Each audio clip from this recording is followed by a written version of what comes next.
Welcome to the show that gets Christians thinking about faith and politics. Get ready to challenge the status quo, expand your imagination, and tackle controversy head on. Let's stand together at the intersection of faith and freedom. It's time for the Libertarian Christian Podcast. Welcome to another episode of the Libertarian Christian Podcast, a project of the Libertarian Christian Institute. I'm your host, Doug Stuart, and I have Professor Michael Rectenwald with us to talk about woke and the Great Reset. Michael is a former Marxist, but he is now a champion of liberty and opposes all forms of totalitarian and political authoritarianism, including socialism, communism, social justice, fascism, political correctness, and woke ideology. He's the author of Beyond Woke, Springtime for Snowflakes, and The Great Reset and the Struggle for Liberty, which is largely going to be the topic of today's conversation. Michael, thanks for joining us. Thanks for having me. I'm glad to be here. I read in your intro there that you were a former Marxist, and now you've not only rejected Marxism, but you're full-blown libertarian. Could you give us the Cliff Notes version of that journey for you? Yeah, I mean, it all came to a head at New York University, and at that time I was a far leftist, Marxist, left communist, as it were. And yeah, I mean, just the whole way the left turned on me when I denounced a lot of the social justice practices and hysteria going on, that really opened my eyes. And I began to see that underneath the surface was this rather utopian ideology. We really were dealing with totalitarianism. And it became very apparent to me from the outset when I was really lambasted and denounced and so forth by colleagues at NYU and not only faculty, but also administrators. And the administration and the faculty came down on me like a ton of bricks. And then most of the left, if not all of it, turned against me. I had a lot of leftist friends and had a reputation in Marxist circles for writing on Marxist topics in various publications and so on and so forth. And first, it was a political transformation, and I recognized that I was kind of a libertarian, a cultural or civil libertarian, and some might say uncivil libertarian. And then I began to delve into the economics and began reading in the Austrian school largely. And this really brought about a total shift such that now I am both a civil libertarian and an economic libertarian. And I can see the complete connection between property rights and liberty. And without property, there is no liberty. So that became very manifest to me. And when I came across the writings of Mises and later Rothbard and even Hans Hermann Hoppe, I really had a total gestalt shift. And, and then I don't do anything half-heartedly. So I became a staunch supporter of liberty and the free market and its connection to individual rights, in fact. So all of this became extremely important to me, and it's been my mission ever since to oppose all of those forms of totalitarianism and also to champion its antipode, liberty. As somebody who's pretty familiar with Marx, of course, what is the connection between somebody who would be very comfortable with Marxian ideology and the woke movement? It seems that those things kind of go hand in hand in a lot of ways, and I think it's important for us to talk about, why is that the reality? Yeah, that's because woke ideology or wokism is a social justice movement. And the social justice movement it basically works off of the same ethos as Marxism. And that is, there's this oppressor class, or in Marxist theory, there's the ruling class or the bourgeoisie and the proletariat. And under wokism, it's just another identity category. It is the oppressed and the subaltern, or the subordinated and the oppressor or the privileged. They really share this underlying ethos. And I call it underdogism. It's this ethos and a belief in your rights and your way of life have come at the expense of somebody else. And likewise, they have to be eradicated. This is really the bottom line of what wokeness is about. It's a zero-sum thinking. It believes that anyone's acquisition of wealth comes at the expense of somebody else, that it depends on the poverty of others, and that it is completely, intimately connected to the exploitation or oppression or privilege of another person. So this is why I have been working to untangle all this zero-sum thinking and to connect wokeism to a totalitarian ideology, which it is, to its totalitarian character. And I think over the past year and a half or so that I've been sort of studying this movement, it's becoming more apparent as time goes on that this is a very totalitarian ideology. A few years back, I was discussing Christian theology and social justice movement with somebody, and we were talking economics. This is a sort of online friend of mine who is a bit older than me. He's the kind of person that I like to bounce off my serious ideas and be like, how can you believe this in particular? And so we had this conversation and we talked about exploitation a little bit. And he was saying that I should open my eyes to the fact that there might be more exploitation and oppression than I might be willing to believe, even if not everything can be explained that way. And so the question I'd have here for you is, as somebody who's greatly familiar with Marx, I mean, is he literally 100% wrong? Like, or are there oppressed classes, or can we identify things that are happening in the world that can be explained through, hey, you are poor because you're being exploited? Or even if those are not the rule, but the exception, do those things still happen? Do they exist, and where might we find them?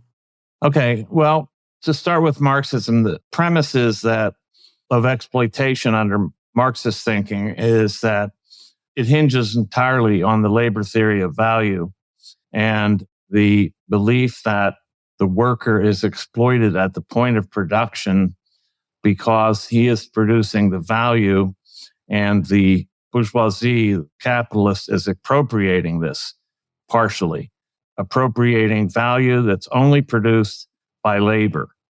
That is a false premise to begin with. So once you knock down the labor theory of value, the whole theory of exploitation falls with it like a house of cards.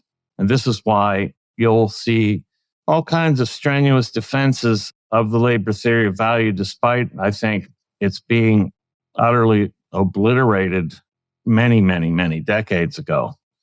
The earliest Austrian thought totally annihilates this idea. And then more recently, and Rothbard in his book on socialism and capitalism, and likewise Hans Hermann Hoppe in his book on the theory of socialism and capitalism, it demolishes this idea.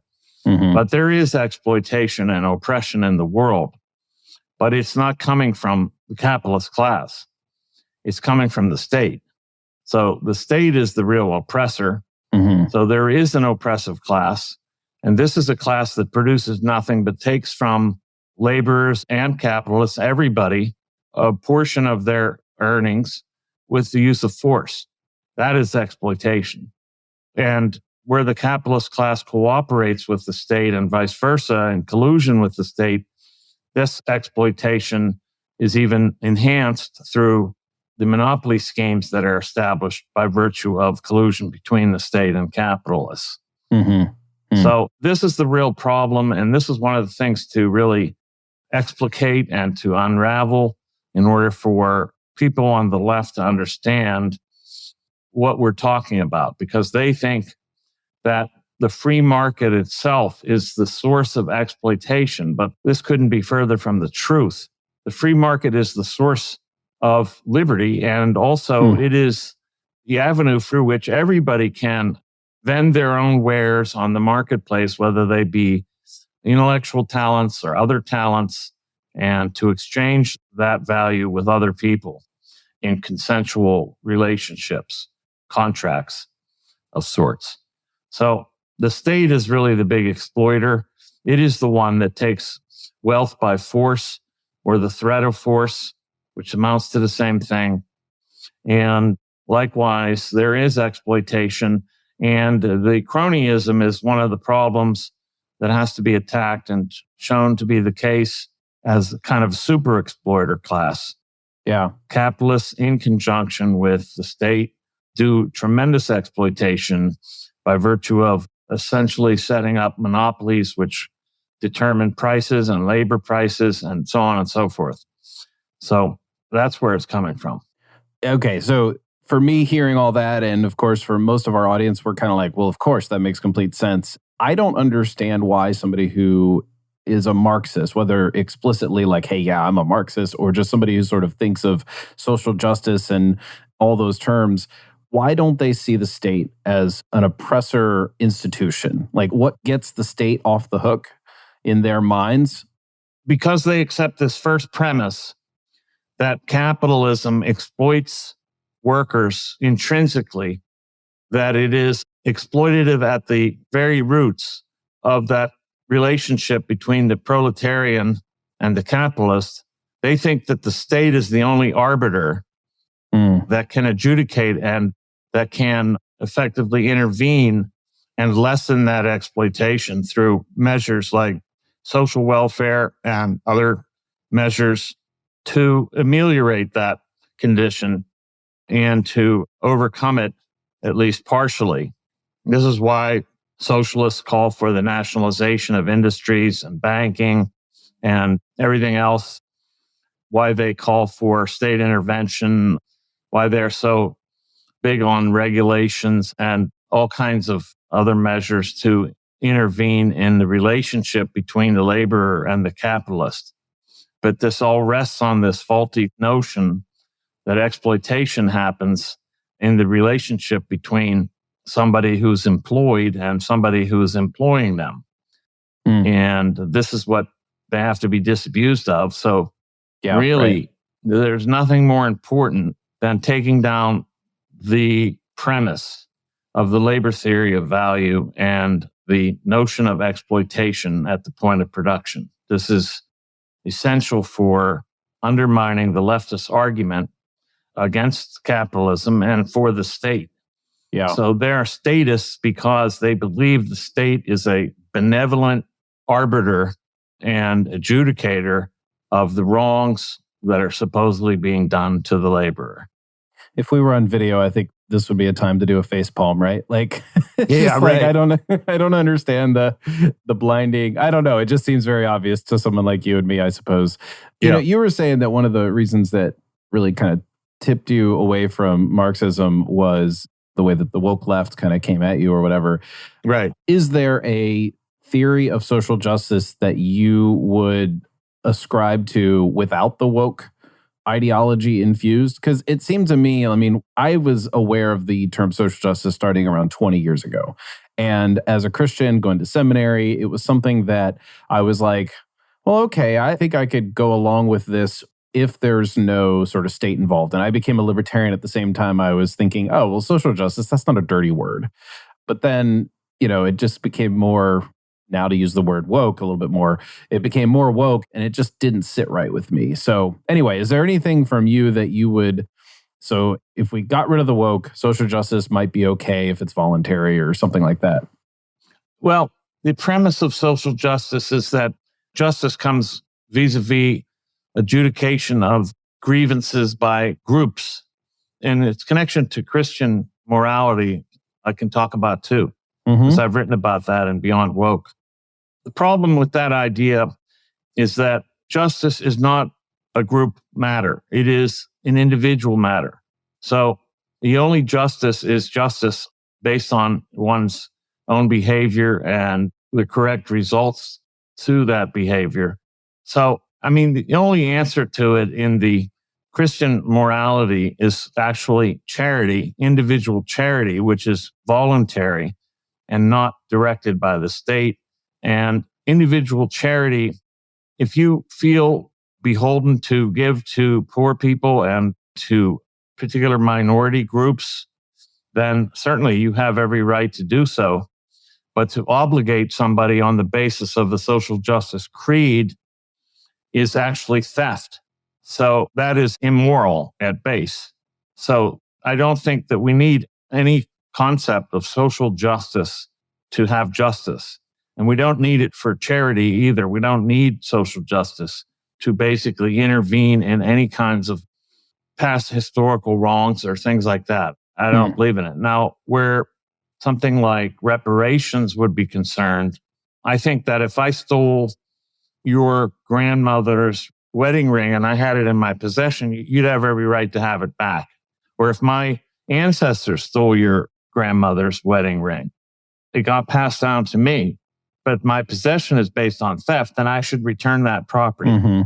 So likewise, I think that the people that really, if we could locate them, which is the biggest problem, who benefited from slavery, that is the actual people who benefited from slavery and have been passed, had an inheritance is based on slavery, then those people should pay reparations. But this doesn't need to be arbitrated by the state.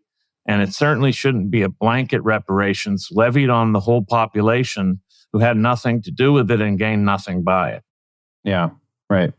Well, let's talk a little bit about woke capitalism. Yeah. There is, we recently did an episode on ESG. Yeah. And we are slowly making our way through a lot of these concepts regarding critical race theory, critical theory. The phrase long march through the institutions, I think somewhat applies here. I don't know if you want to start back that far and then sort of maybe end with what is stakeholder capitalism. Wow, that's a long march indeed. Well, we could do the brief part and then another conversation for what the long march is, because I think that's actually, this will set up our conversation about the Great Reset, I think, pretty nicely. Okay. Yeah. Well, I mean, the long march through the institutions is based on Antonio Gramscian notion that socialism would not be achieved. He believed, this is Antonio Gramsci, the Italian Marxist who was imprisoned under the fascists in Italy under Mussolini.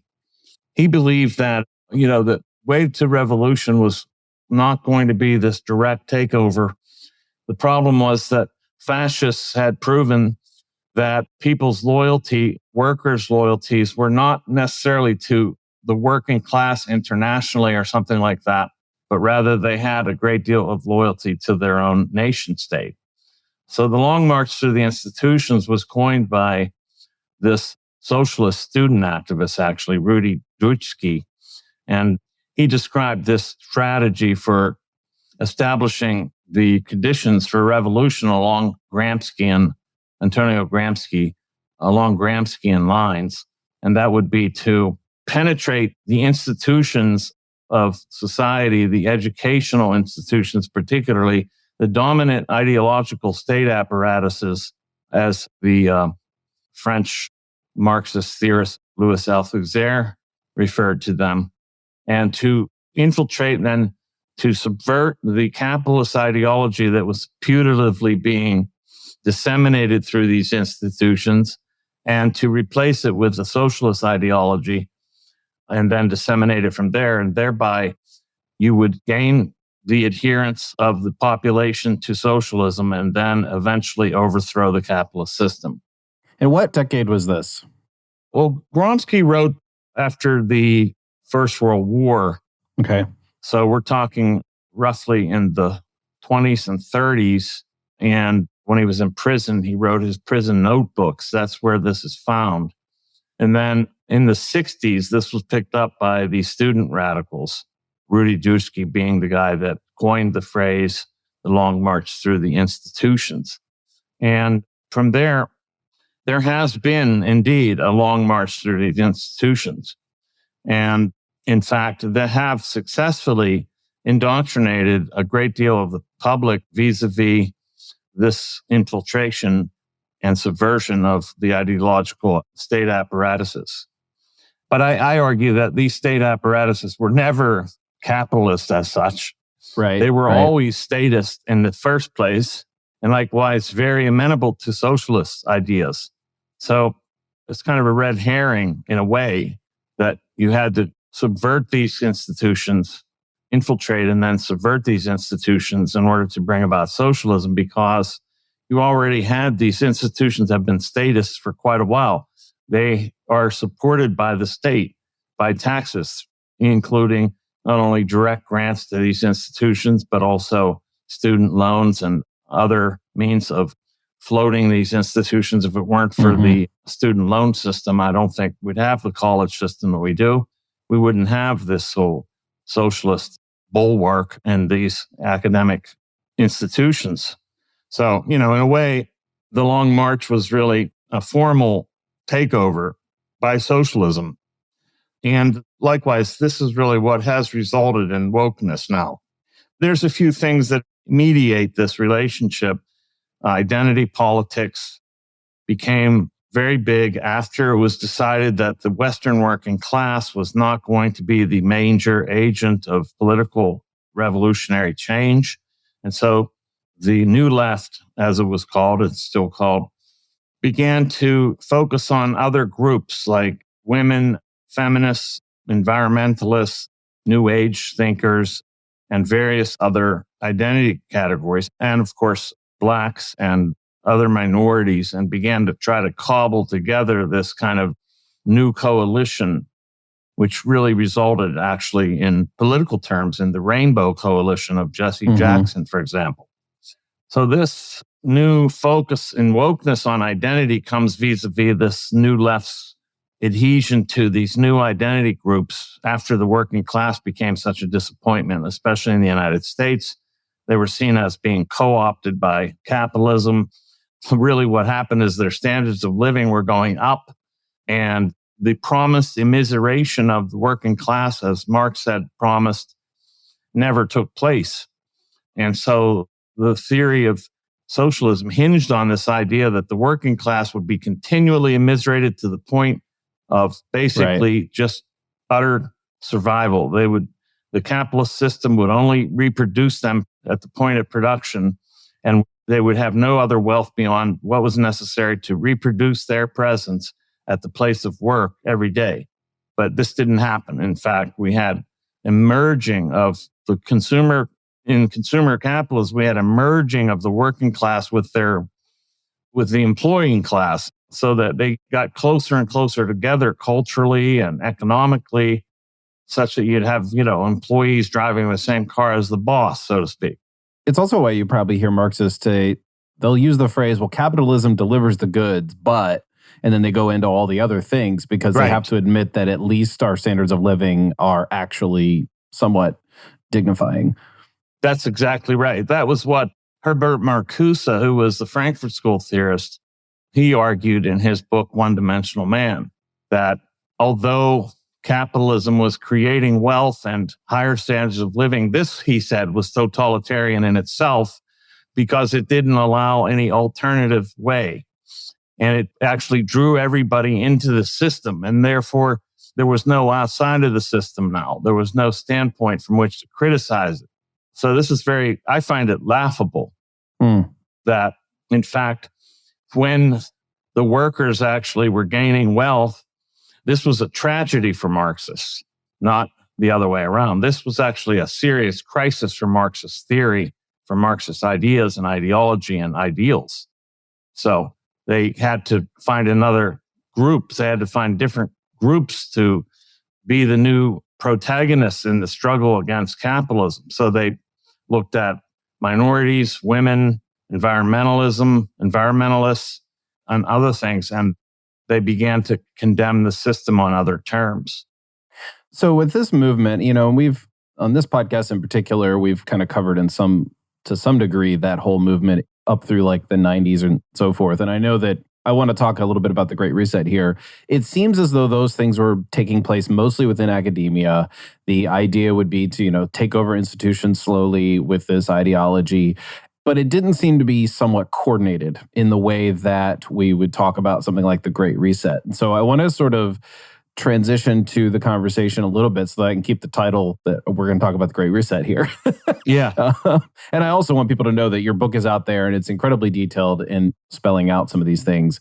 But I want to give a chance for you to talk a little bit about this. It does seem that the Great Reset, at least as you spell out in your book, is a little bit more coordinated than sort of the trends that were happening 50, 40, 30 years ago. Yeah. And so let's talk about this. What is the Great Reset? Like, how do you define it? What's actually happening in your mind there? So, yeah, I'll just leave that to you. Yeah, I mean, the Great Reset is I do argue in the book, and I say this in the intro, it is a continuation of these trends that started early in the 20th century, if not a little earlier, even the late 19th century, of this kind of, well, there's a lot of threads here, but let me just say what the Great Reset is. It's a project to change the economic system of the world and to make it a global system of the same type everywhere. And the means of undertaking this is by establishing what they're calling stakeholder capitalism. And the idea there is that, the people that should benefit from capitalist corporations and organizations should be all these various stakeholders. And they're using several pretenses to bring this about. One was COVID. The other is the major one that's always been in the background and has been the most important is climate change.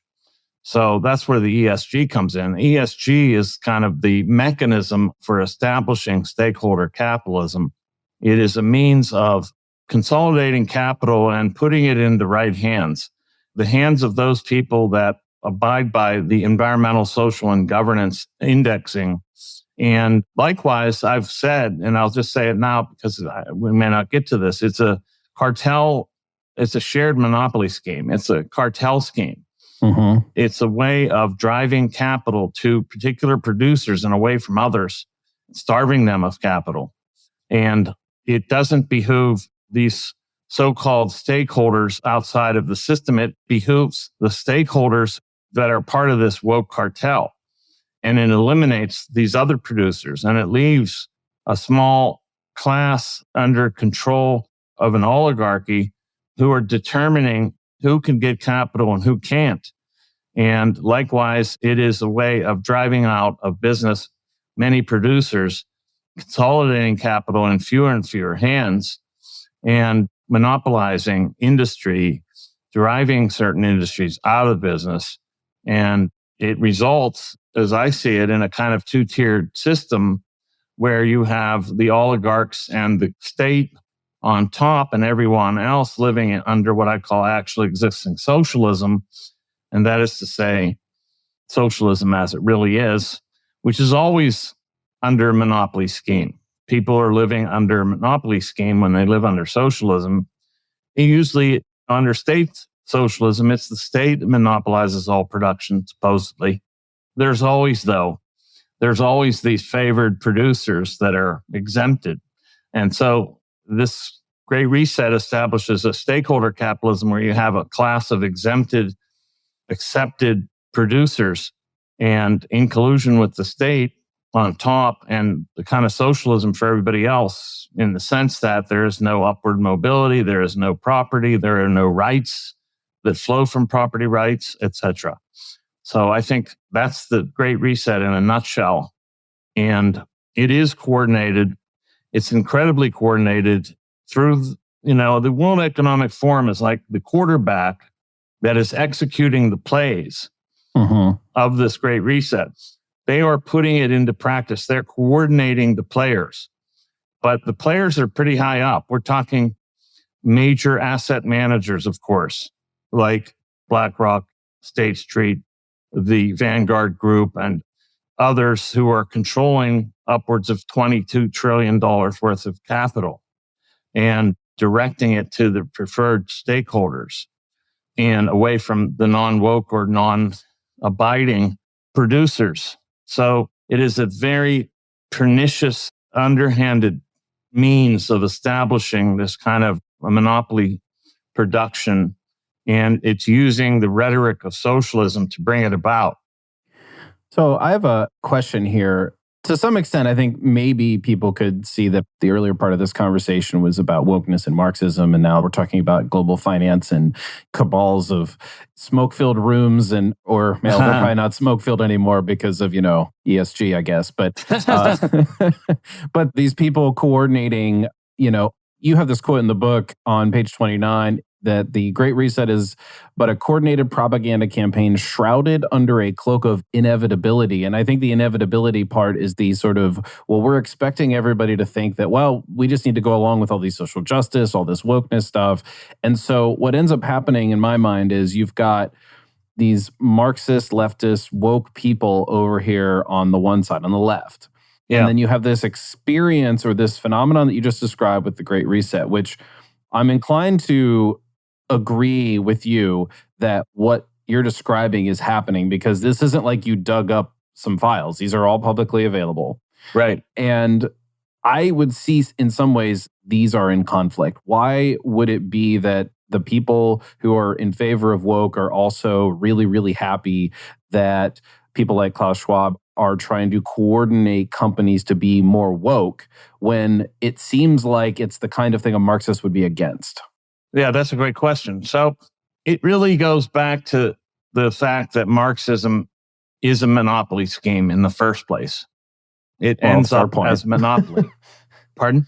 I said that's a fair point. Yes. So the left has always been duped by what I call subversive elites who use Marxist rhetoric and ideology to bring about a particular kind of oligarchical state control over society. And this has been the fact since the Soviet Union and China and other socialist projects that always end up this way. And this is really what it comes down to every time, is the monopoly over production. In this case, they're just sharing the monopoly with a slightly broader palette of producers, but it's still a statist monopoly scheme. And so they're kind of circumventing governmental legislation and other means to bring about this kind of oligarchical monopolization of the economy. And the left has always been very duped by monopolies. In fact, the interesting thing is... That's an understatement, man. Yeah, right. I mean, if you go back all the way back to, like, I've discussed him in several books, King Camp Gillette, who was the founder of the Gillette razor blade company. He was a capitalist who believed in socialism, and he thought the way to bring it about was by creating a singular world monopoly. And the way it would become socialist is that everyone would eventually own equal shares in this one world corporate monopoly, which would also be coterminous with or identical with the state.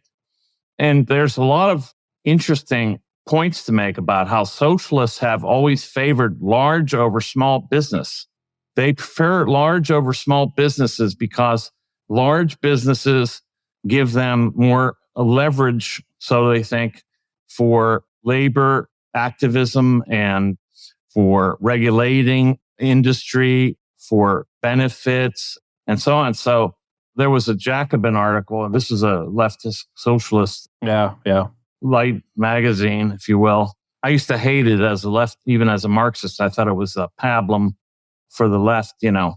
But they wrote an article, I'd probably written 10 of them, where they talk down small business and extol the virtues of large corporations. So there's always been this strange irony. Well, one of the things is they think once they consolidate capital as much as possible, then overthrowing it is less difficult. It's always been the median middle business owner entrepreneur that's been the real enemy of socialism all the way through. They hate the little ones, the little owners, the petite bourgeoisie. These are the people they appropriate property from. They always appropriate property from these people first. Then they think they can control the large corporations with the state's coordination. That's why they go along with the Great Reset. Okay, I see. Hi, this is Gregory Baus. And this is Carrie Baldwin. If you're enjoying this podcast, you may want to check out the other shows in the Christians for Liberty network, such as the Reformed Libertarians podcast, hosted by me and Carrie. We educate and inspire listeners to embrace and promote libertarianism as grounded in the Reformed faith. The Christians for Liberty network is dedicated to offering a variety of content you love, like what you're hearing in this very episode. So now back to the show, and then be sure to check out reformedlibertarians.com. Well, before we run out of time, I wanted to ask you this question, and I was trying to think whether I should ask you at the beginning, because anybody who knows anything about the Great Reset is going to bring up the common objection, which is, well, what is this simply a conspiracy theory? And I'm going to ask this in two parts. One, how is it that somebody like Klaus Schwab can write a book called The Great Reset, and yet still there are people saying that someone like you are just a conspiracy theorist saying that this is just, you're just connecting all the wrong dots and there's no coordinated effort and so forth. So that's the first part of the question. Yeah. And the second is this, and this is possibly, I don't know how tough this is to address in a few minutes, but if I were to pick a template for one of the most common tropes of anti-Semitism, this would fit that template. And right down to even some of the names. So I don't know if you've encountered that objection in particular, because I know that they've actually, I think it was the World Economic Forum, or I forget where you quoted it, was saying that people need to be on the lookout for anti-Semitic conspiracy theories. So anyway, those are two parts to a question I'll let you address. Yeah, that's a big one. So first of all, I adjudicate this question in the book, probably the only book to actually address it head on this topic of the Great Reset. It happened to be the first chapter I read, which was near the end of the book. Yes. It's the last chapter in the book. Yeah, I jumped right to it because I'm like, I want to know what your thoughts are on this. And I really appreciated the chapter entirely. Yeah, that chapter was either going to be chapter 1 or the last chapter. And I opted eventually, after thinking it over so many times, I said, let's put it at the end, because I want people to get into the arguments first. And before they have to trudge through this chapter, which is fairly dense, I think. I mean, it's dense in the sense that it's dealing with philosophical treatments of the question of conspiracy theory. First of all, there's nothing wrong with a conspiracy theory for being a conspiracy theory. So that has to be first adjudicated, and that's what I treat in that chapter. The reasons for that are given in that chapter, I think. I don't know if you got through it and thought you agreed or not, but let's put it this way. Merely dubbing something a conspiracy theory is in no way dispensing with the argument.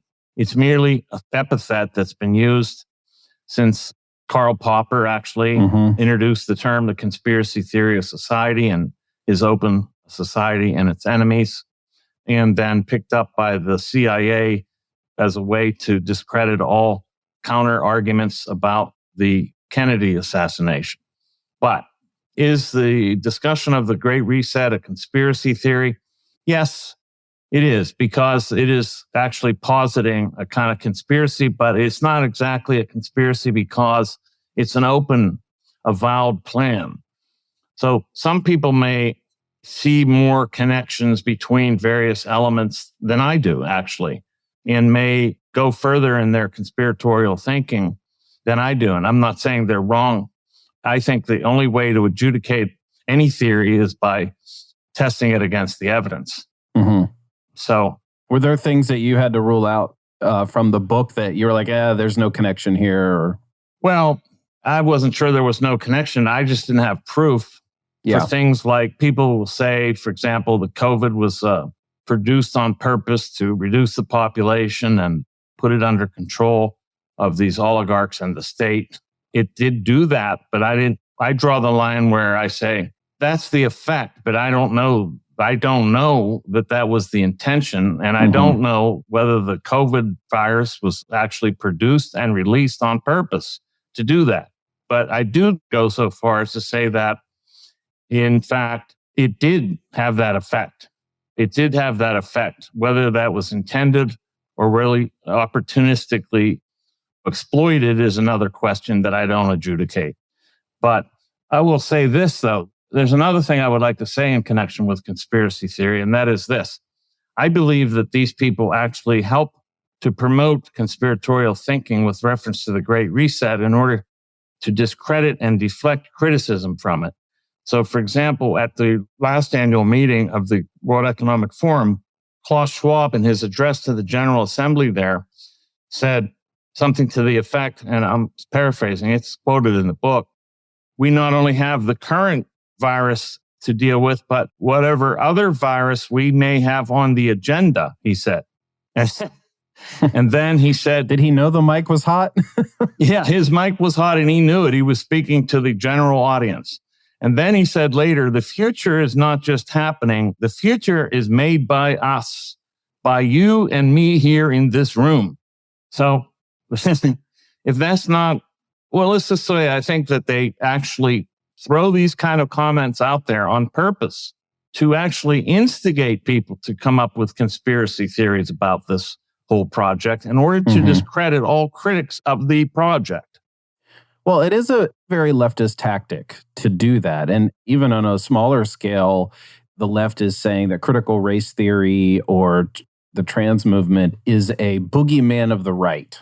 Yeah. And so they'll say this and they'll say, oh, well, this isn't really happening, or that's just like critical race theory being taught to second graders is simply a conspiracy theory or whatever. And it's like they throw this term around just to make sure that people are like just not heard.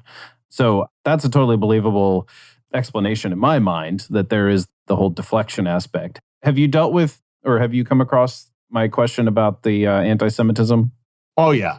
The Anti-Defamation League dismisses the whole inquiry into the Great Reset on those terms, that all these Great Reset theorists are merely playing on an ancient anti-Semitic trope and so forth. And my answer to that is, in the book, I tie down and I name names, and they're not all Jewish names.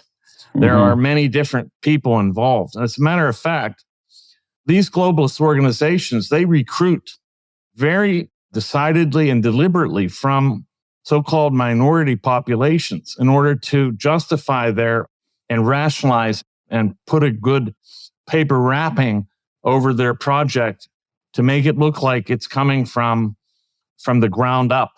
They recruit from all over the world. They recruit from otherwise so-called minority and subaltern groups and exotic others and all that in order, I think, to paper over the centralized, nefarious nature of what they're up to. So what's the way forward here? Are you optimistic? The right wants to just outright ban things by using the state. And if you're an anti-statist like you've described, that may not be the solution you recommend. But how do you recommend the libertarians fight against this? Well, I have a 9-point plan at the end of the book. I call it the grand refusal. Basically, refusing is the only solution. And that's refusing various technological apparatuses that are being rolled out, like the CBDCs and the digital identity, which is intimately connected to that, to refuse investments in the ESG industry, to circumvent all the centralized apparatuses of control that they're using in order to funnel all the money into this woke cartel or woke cartels, whatever you want to call it. It's a big configuration, a big conglomerate of producers and money managers. So the only thing I can argue for is that we have to practice the free market ourselves. We have to avoid their trammels. We must try to circumvent and refuse their mechanisms for control and refuse the CBDC, refuse digital identity, refuse the Internet of Bodies, refuse all of these elements. That's the only rational, non-statist mechanisms I could come up with. And I'm confident that a contingent of a remnant will survive all of this. I'm not confident that they won't not succeed to indoctrinate and induct a fair majority into this system. But I believe that there'll be resistors, real resistors, who will create and maintain a remnant class, a remnant people who were not going to be inducted and indoctrinated into this overall global hegemony. Where would you prefer people to buy this book? Well, I prefer them to buy it directly from me on my website, michaelrectenwald.com. That way you get a signed copy and you get it straight from me and you don't go through Amazon. But if you insist on going through Amazon, you can go on Amazon and get it. Either one helps me. The prior helps me more. I think it's a better way. It's also consistent with my philosophy of decentralization and avoiding the digital giants, the big digital giants that are the cutting edge of this Great Reset project.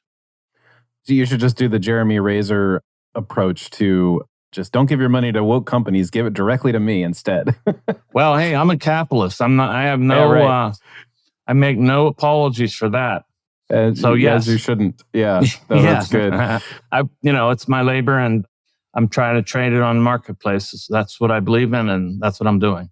Excellent. Well, Michael, I appreciate you taking the time today to chat with us about this. I have about 50% of my intended questions that we didn't get to, so I'm sure I'll have you on again and we can keep talking, and we'll look forward to that maybe. That sounds good to me. All right. Thanks for joining us. Thanks for having me. Thank you for listening to another episode of the Libertarian Christian Podcast. If you liked today's episode, we encourage you to rate us on Apple Podcasts to help expand our audience. If you want to reach out to us, email us at podcast@libertarianchristians.com. You can also reach us at LCI Official on Twitter. And of course, we are on Facebook and have an active group you are welcome to join. Thanks for listening, and we'll see you next time. The Libertarian Christian Podcast is a project of the Libertarian Christian Institute, a registered 501c3 nonprofit. If you'd like to find out more about LCI, visit us on the web at libertarianchristians.com.